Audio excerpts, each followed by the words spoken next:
শুরুতেই শীর্ষ সংবাদ। যুদ্ধবিরতি সত্ত্বেও লেবাননের উপর হামলা অব্যাহত রেখেছে ইসরায়েল। এরপর জানিয়ে দিব ইসরায়েলি আগ্রাসনের বিরুদ্ধে অবিচল থাকার ঘোষণা হিজবুল্লাহর। এখন জানিয়ে দিব পুরো লেবানন পুড়িয়ে ছারখার করে দেওয়া হবে ইসরায়েলি মন্ত্রী। এবং সর্বশেষ জানিয়ে দিব লেবাননের সংঘর্ষে 4 ইসরায়েলি সেনা নিহত। দর্শক, এতক্ষণ শুনছিলেন সংবাদ শিরোনাম, এবার বিস্তারিত। তবে বিস্তারিত জানার আগে আপনি ভিডিওটি কোথা থেকে দেখতেছেন সেটি অবশ্যই কমেন্টে জানিয়ে যাবেন। ইসরায়েল ও হিজবুল্লাহর মধ্যে যুদ্ধবিরতির ঘোষণা আসার পরও লেবাননে হামলা অব্যাহত রেখেছে দখলদার ইসরায়েলি বাহিনী। এতে মধ্যপ্রাচ্যে উত্তেজনা কমানোর কূটনৈতিক প্রচেষ্টা নিয়ে নতুন করে উদ্বেগ দেখা দিয়েছে। শুক্রবার মধ্যরাত থেকে শুরু হওয়া হামলায় অন্তত 47 জন নিহত এবং 97 জন আহত হয়েছেন বলে জানিয়েছে লেবাননের স্বাস্থ্য মন্ত্রণালয়। তবে যুদ্ধবিরতি কার্যকর হওয়ার কথা ছিল একই দিনে বিকাল 4টা থেকে। যুক্তরাষ্ট্র ও উপসাগরীয় অঞ্চলের একাধিক কূটনীতি সংবাদ মাধ্যমকে জানায়, যুক্তরাষ্ট্র, কাতার ও ইরানের মধ্যস্থতায় দুই পক্ষ যুদ্ধবিরতিতে সম্মত হয়। এর লক্ষ্য ছিল লেবাননের সংঘাত কমিয়ে আনা এবং মধ্যপ্রাচ্যে বৃহত্তম শান্তি প্রক্রিয়াকে এগিয়ে নেওয়া। তবে যুদ্ধবিরতির সময়সীমা শুরু হওয়ার পরপরই দক্ষিণ লেবাননে অন্তত 12টি বিমান হামলা ও ধারাবাহিক গোলাবর্ষণের ঘটনা ঘটে বলে স্থানীয় সূত্র জানায়। এতে বাসিন্দাদের মধ্যে বিভ্রান্তি ও উদ্বেগ ছড়িয়ে পড়ে। এক গালফ কূটনীতিক এএফপিকে জানান, দুই পক্ষ শত্রুতা বন্ধে সম্মত হয়েছে, তবে এটি কঠোরভাবে মেনে চলা না হলে পরিস্থিতি আবারও অবনতি হতে পারে। একই সময়ে একজন মার্কিন কর্মকর্তা রয়টার্সকে বলেন, ইসরায়েল ও হিজবুল্লাহ যুদ্ধবিরতিতে পৌঁছেছে বলে ধারণা করেছে। হিজবুল্লাহর এক কর্মকর্তা আল জাজিরাকে বলেন, ইসরায়েল যদি চুক্তি মানে তবে যুদ্ধবিরতি বজায় থাকবে। অন্যদিকে এক ইসরায়েলি কর্মকর্তা জানিয়েছেন, হিজবুল্লাহ হামলা না করলে আমাদের জন্য এটি যুদ্ধের সময় নয়। তবে বাস্তবে হামলা অব্যাহত থাকায় দক্ষিণ লেবাননের মানুষ যুদ্ধবিরতির কার্যকারিতা নিয়ে প্রশ্ন তুলেছেন। লেবাননের টাইম শহর থেকে আল জাজিরার সাংবাদিক হেইডি প্যান্ট বলেন, এটিকে সত্যিকারের যুদ্ধবিরতি বলা কঠিন। প্রতিবারই যুদ্ধবিরতির ঘোষণা এলে নতুন করে হামলা শুরু হয়।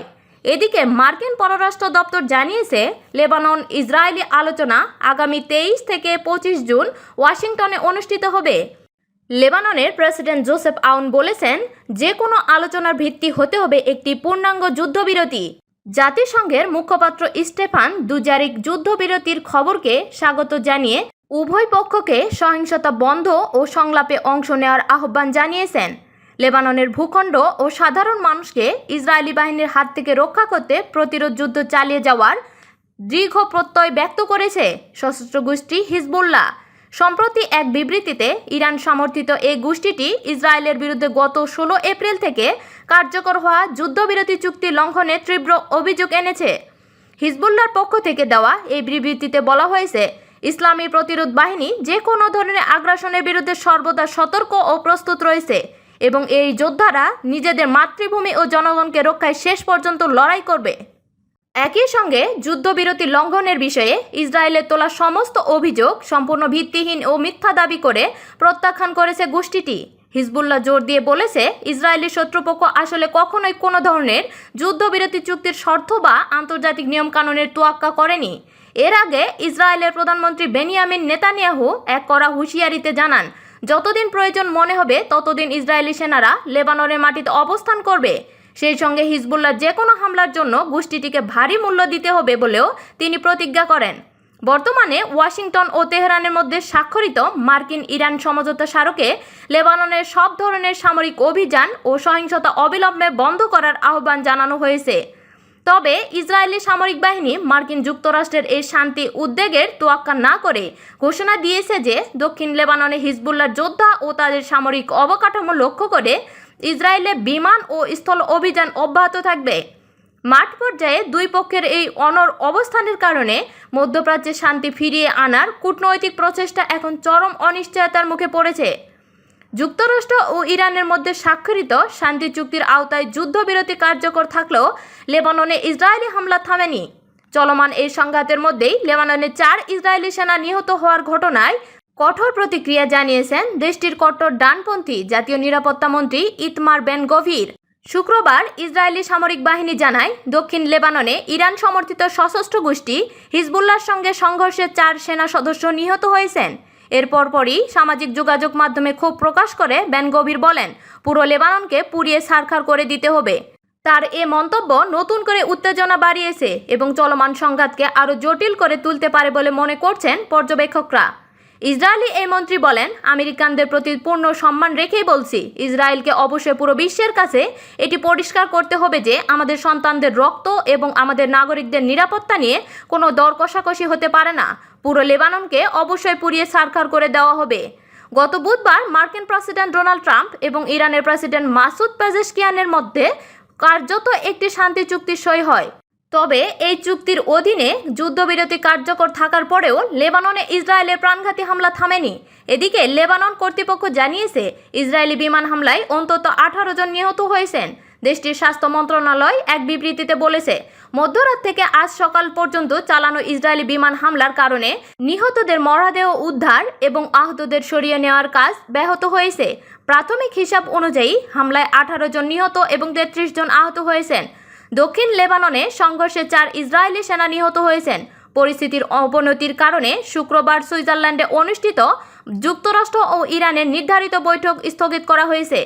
ইসরায়েলি কর্তৃপক্ষ জানিয়েছে, একটি ট্যাঙ্কে হামলায় একজন ব্যাটালিয়ন কমান্ডার সহ 4 সেনা নিহত হয়।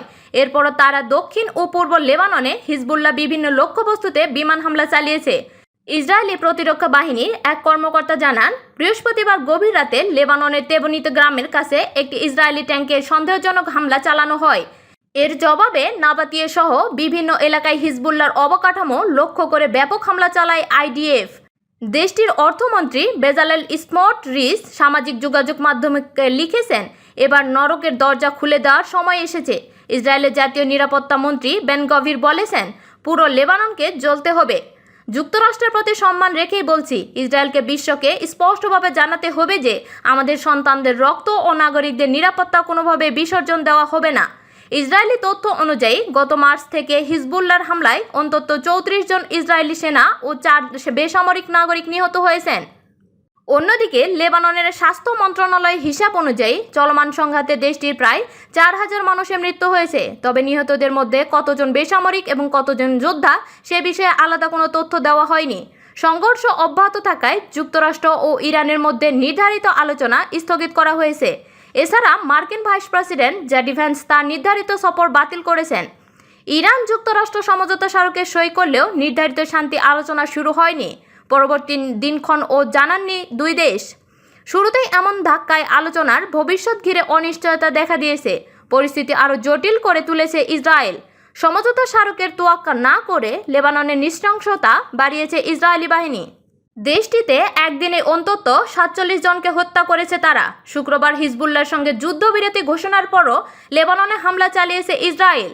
ইসরায়েল যে তেহরান ও ওয়াশিংটনের মধ্যে সমঝোতা নস্যাৎ করতে চাইবে এমন শঙ্কার কথা আগে থেকে বলেছিলেন বিশ্লেষকরা। ইসরায়েলি সরকারের কট্টর ইহুদিবাদী নেতারা চান লেবাননের হামলা চলুক। আসন্ন অক্টোবরের নির্বাচনে সুবিধা নিতে একই চাওয়া প্রধানমন্ত্রী বেনিয়ামিন নেতানিয়াহুর। এ কারণে ঘনিষ্ঠ মিত্র যুক্তরাষ্ট্রের চাপের পরও হামলা থামাতে রাজি হচ্ছে না ইসরায়েল। ইসরায়েলের এমন আচরণের অনিশ্চয়তায় পড়েছে ইরান যুক্তরাষ্ট্র আলোচনা। গত বুধবার দুই দেশের মধ্যে স্বাক্ষরিত সমঝোতা স্মারকের অন্যতম শর্ত, লেবাননে হামলা বন্ধ করবে ইসরায়েল। এরপরও শুক্রবার লেবাননে ব্যাপক ইসরায়েলি হামলা চলে। এর জবাবে হুঁশিয়ারি দিয়ে ইরান বলেছে, এর পরিণতি ইসরায়েলকে ভোগ করতে হবে। ইরানের পররাষ্ট্রমন্ত্রী আব্বাস আরাকচি বলেছেন, লেবাননে হামলা বন্ধ করার দায়িত্ব যুক্তরাষ্ট্রের। লেবাননে হামলা নিয়ে শঙ্কার মধ্যে ইতিবাচক খবর হলো, তেহরান ওয়াশিংটন সমঝোতা অনুযায়ী হরমুজ প্রণালী দিয়ে জাহাজ